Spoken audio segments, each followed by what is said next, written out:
The wedding ceremony at St. Harmony Church, which had been dazzling like a golden cloud, was suddenly shattered by the groom's sharp shout. "Get out! Now!" That voice cut through the air, silencing the choir and leaving the guests breathless. The crystal chandeliers shone down, revealing Ethan Ward, the young CEO of Wardstone Corporation, standing opposite his own mother, Helen Ward. In his white tuxedo, Ethan looked like a modern-day prince, but his raised hand had left a bright red mark on the cheek of the woman who had raised him for 30 years. Helen didn't retort. She merely leaned forward, gently touching her burning cheek, then looked at her son with an expression not of anger, but of pain like a winter sea. "You hit me, Ethan." Her voice trembled slightly, like a piece of paper about to be blown away by the wind. "Get out of here. You're embarrassing me in front of everyone." Ethan gritted his teeth. "Look at the clothes you're wearing. Do you think this place suits you?" The bride, Lillian Brooks, stood frozen. Her wedding dress sparkled, but her hands were as cold as the monsoon rains. The photographer stopped taking pictures. The air was thick with the suffocating scent of something that shouldn't have happened. The white bouquet in Helen's hands fell to the marble floor, its petals shattering under the lights. She spoke softly, as if whispering to herself. "I wore white because I only wanted you to be safe." A morning without witnesses. On the outskirts of Clay Ridge, Helen's small, low wooden house sat quietly beneath a bare maple tree. Winter hadn't arrived yet, but the cold was already biting at the window frames. On the dining table lay an invitation that had fallen from a gift bag picked up by her neighbor. Her son's name shone brightly. Wedding ceremony, Ethan Ward, and Lillian Brooks, St. Harmony Church. There was no mother's name. No formal invitation. Aunt Martha, her neighbor, placed her hand on Helen's shoulder. "Helen, your son doesn't want you at his wedding. They say he's afraid you'll tarnish the Brooks family's reputation." Helen smiled faintly, a smile as fragile as morning dew. "Even if he doesn't want to, my blessings still need to be said." She opened the old wooden cupboard. A faded white dress, unworn for years, was lifted by her hands as if holding a precious memento. She smoothed out each wrinkle with the care befitting a sacred object. Then she put on her late husband's necklace, gently kissing the small stone as a promise made years ago. "Daniel, I'm going to see him. Just to see him happy, even from afar. Oh." And she walked, through the wind, through the brightly lit streets, through the invisible distance that was growing between her and the son she had dedicated her life to raising. The church doors and unheard prayers. When Helen arrived at St. Harmony, a line of luxury cars stretched like a silver dragon's mouth. A security guard stopped her upon seeing her simple attire. "Who are you looking for?" "I want to see Ethan Ward. I am his mother." "Oh." The guard frowned, then gave a wry smile. "Why is the director's mother dressed like this? Please step aside." Don't cause trouble. And she didn't argue, holding a cheap bouquet of flowers in her hands. Her gaze was fixed on the slightly ajar church doors. Inside, the orchestra played a soft symphony. Lillian walked down the aisle. Ethan waited proudly. She whispered, "God doesn't care what I wear. He only cares that I am at peace." Wise. The church bells rang, and she entered as the priest asked the fateful question. "Anyone who opposes this marriage, please speak." No one spoke. But the very soft sound of a door opening behind them made everyone in the church turn around. The uninvited mother's footsteps. A thin figure in a worn white dress entered, oblivious to the scrutinizing gazes. She walked as if each step carried a prayer greater than her heart. Ethan saw her. His face changed color as if he had just witnessed something forbidden. He stepped away from the altar, hurrying towards her. "Mother, what are you doing here? I told you not to come." "I just wanted to offer my blessings. Then I'll leave." She said, her eyes clear but sad like the bottom of a well. Whispers arose. "Who is she? She looks so poor. Why is she dressed like that at my son's wedding?" Ethan glanced around, his heart pounding with a sense of panic and pride.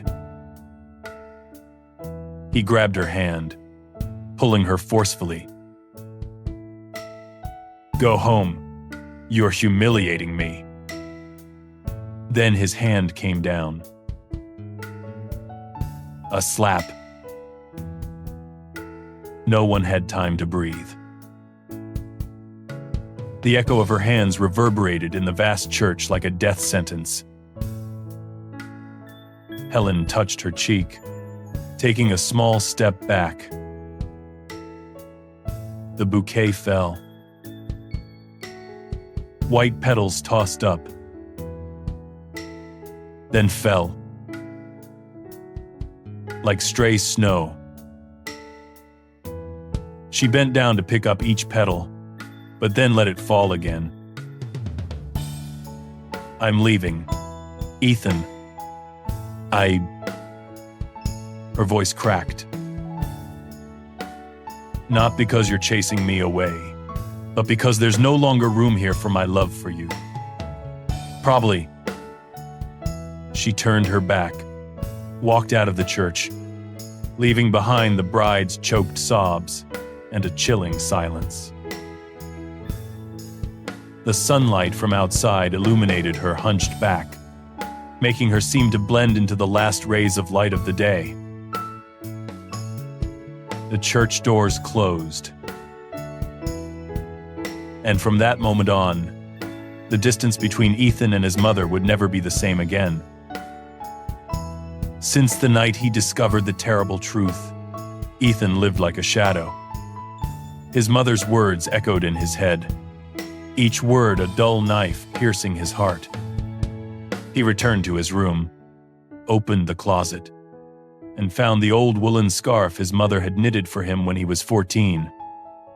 The scent of pine and old sunshine lingered, tightening his chest as if someone were strangling him.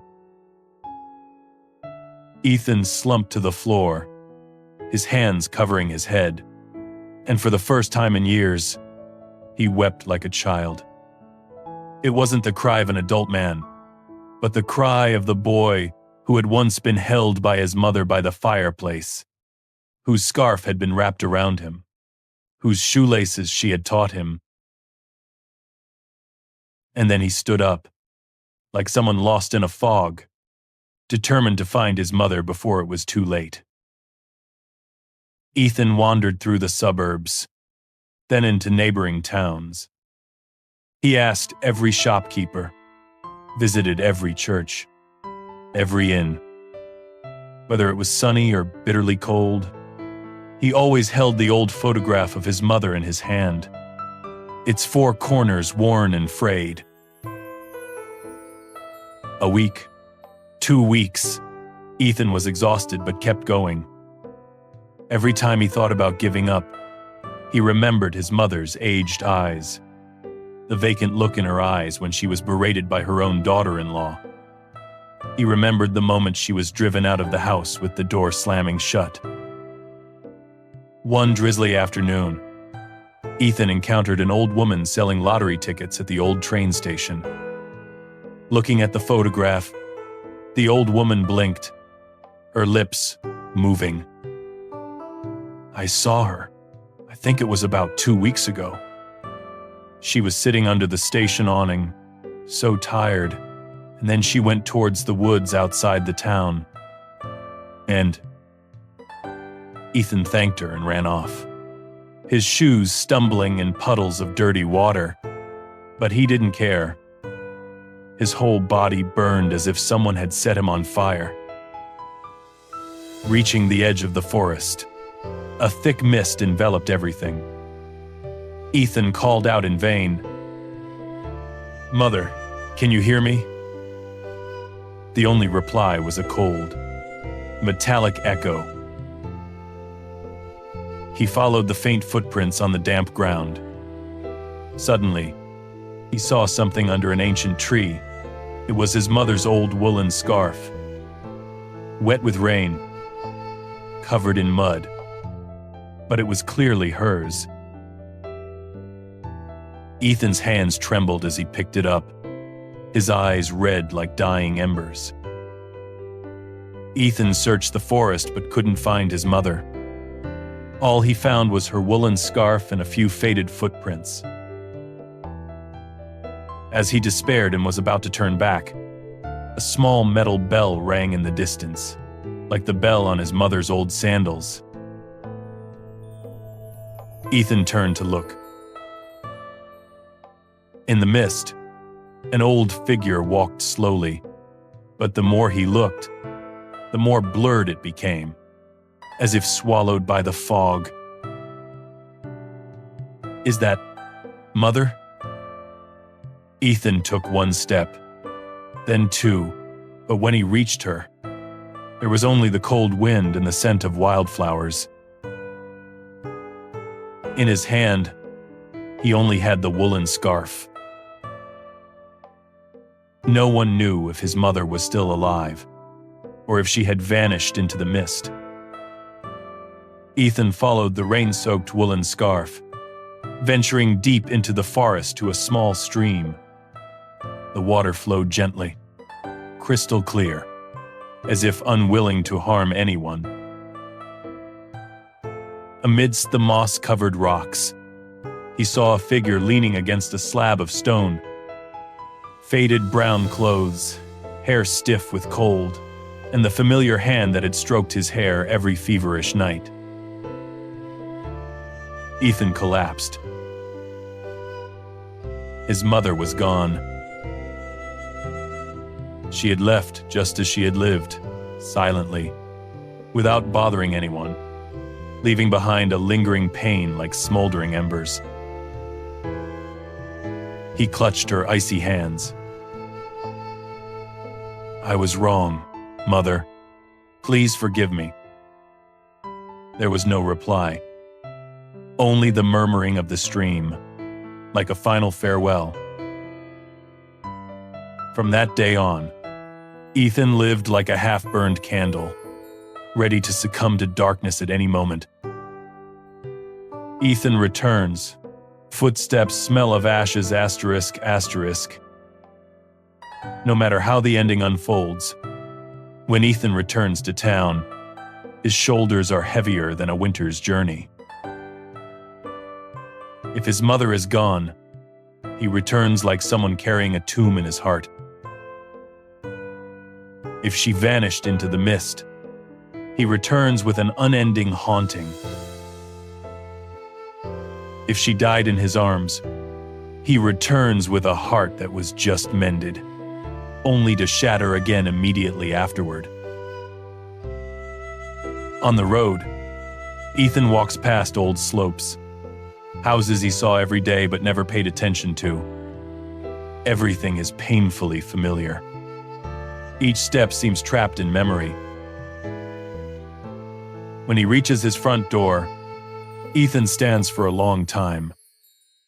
The kitchen lights are still on, but the light is no longer warm as it once was. It's dull yellow, cold, and fragmented like the flickering light of a dying bulb. He takes a deep breath, then steps inside. Amelia looked up when she saw her husband appear. Her eyes flickered with surprise, but quickly returned to their cold, composed expression. "Where have you been for so many days?" Her voice was sharp as a knife, cutting through anything it touched. Ethan looked at her. No anger. No resentment. Just wariness that permeated his very bones. "You ask, but you know the answer doesn't matter. Is one." His voice was low, even, and strangely, calm enough to make Amelia take a step back. She crossed her arms and tilted her chin. "You went to see her again, didn't you? A useless old woman, always bothering you." Ethan interrupted her, not raising his voice, but each word felt like a stone placed on the table. "Enough. And at work." Amelia was speechless. She had never seen Ethan like this before. Previously, he was as gentle as wood, always listening to whatever she said. But now, he was like someone who had just weathered a storm. Ethan stepped closer, his eyes as deep as a bottomless pit. "Tell me, that day, what did you say to your mother?" Amelia evaded the question. "Just to teach her a lesson, to let her know her place." "Her place?" Ethan repeated the phrase. Something both painful and cold flickered in his eyes. He recounted his journey to find his mother. The days spent in the rain, the nights sleeping outdoors, the meals he couldn't swallow, and finally, the moment he saw his mother's woolen scarf, lying alone in the forest. Amelia listened, afraid to breathe. She understood. Things had gone beyond her control. To stay or to leave, forgive or to break off. Ethan clutched his sleeve. "I used to think family was something to hold on to at all costs. But now I understand. There are things that holding on to only causes more pain. Amelia stood trembling, her voice breaking. "So, what are you going to do?" Ethan looked around the house, the place where his mother's laughter once echoed, where his footsteps as a child once echoed, a place warmer than the sun. "I'm going to leave." As Dodd. A simple sentence, but it silenced the entire house as if all the air had been sucked out. Amelia burst into tears, clinging to his hand. "Are you really leaving me? I just wanted everything to be tidy." "Tidy?"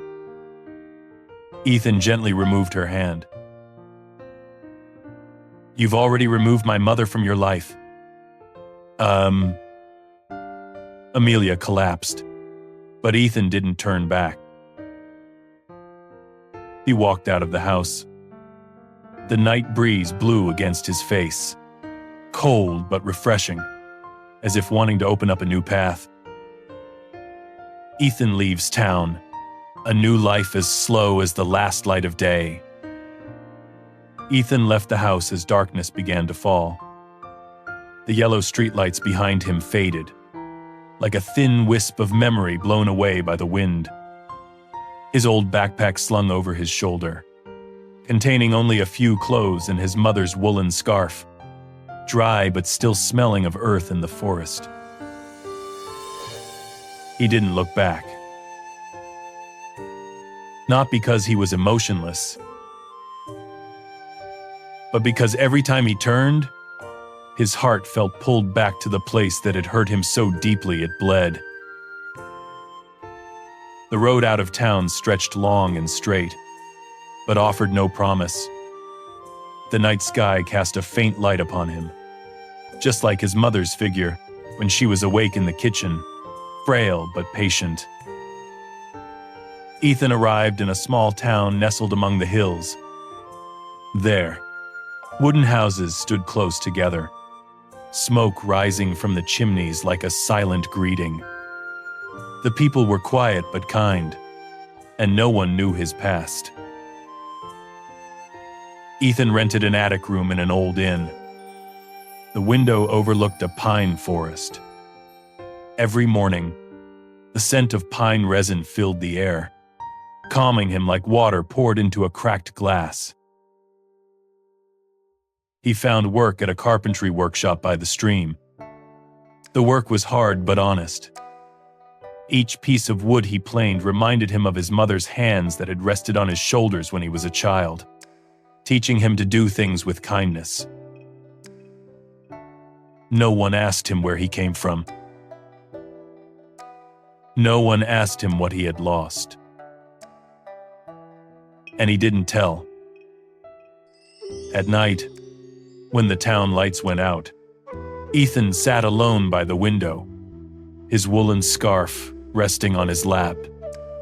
He gently smoothed the worn stitches. It felt as if his mother were sitting beside him, silent but watching over him. Some nights he drifted off to sleep to the sound of the wind rustling through the eaves. In his dreams, he saw his mother smiling, her aged face more peaceful than ever, as if to tell him she was at peace. Those dreams eased the weight in his heart, even if only a little. As time passed, Ethan was no longer the melancholic man who walked like a shadow. His voice was deeper. His eyes were more profound. The wrinkles at the corners of his eyes were traces of pain that had passed but never disappeared. Even so, the townspeople loved him. They saw a man of few words but always helpful. A man willing to stop planing wood to tie a rope for the old man selling firewood. A man who quietly placed a potato in front of the forgotten old woman's lodging in the neighborhood. No one knew that this kindness was taught to him by his mother from a young age, and that the loss made him cling to it as tightly as to the last home of his life. While tidying up the attic, Ethan found an old trunk belonging to his former landlord. Inside were forgotten items, a broken comb, several blurry photographs, and a damp diary. Ethan opened the first page. Sometimes a lost soul is just looking for their way home. He paused. He didn't understand why that sentence resonated so strongly with him. That evening, for the first time in months, Ethan opened the door and went outside, strolling along the hillside. The wind blew against the pine trees, creating a sound like someone calling his name from afar. Not calling to the past, but calling to the future. And then, as the sun set behind the hills, Ethan stood still, watching the orange hues fade into purple. For the first time since his mother's death, he felt a small glimmer of light in his heart. Not large, but enough for a seed of hope to sprout. He understood that the memories of his mother would never fade. But instead of holding him back, they were pushing him forward. Gently, patiently. Just like the way she used to place her hand on his back every time he fell as a child. There are stories not meant to be forgotten, but to remind us how a broken heart can still mend itself. Ethan's journey is like a boat lost in the mist, but every step he takes is accompanied by his mother's presence. It's not just a story about sadness, but also about how a person learns to rise again when the world has fallen upon them. If you're listening on a windy night, may this story gently touch your heart like a small lamp, not to illuminate the past, but to show you the path ahead. Everyone carries a pain, someone to remember, a hidden corner to conceal. But what matters is that we keep moving forward, slowly, wearily, even if only a small ember remains in our hearts. Thank you for staying with us on this radio. I wish you a peaceful night, a warm soul, and a heart that knows how to embrace itself when needed. And before we conclude tonight's story, if this voice warms your heart, if stories like this touch a small corner of you, please subscribe to the channel to join us more. Each subscription is like a small lamp lit on this storytelling journey. And who knows, one night very soon, you might find yourself in another story. Thank you for staying until the end. See you next night.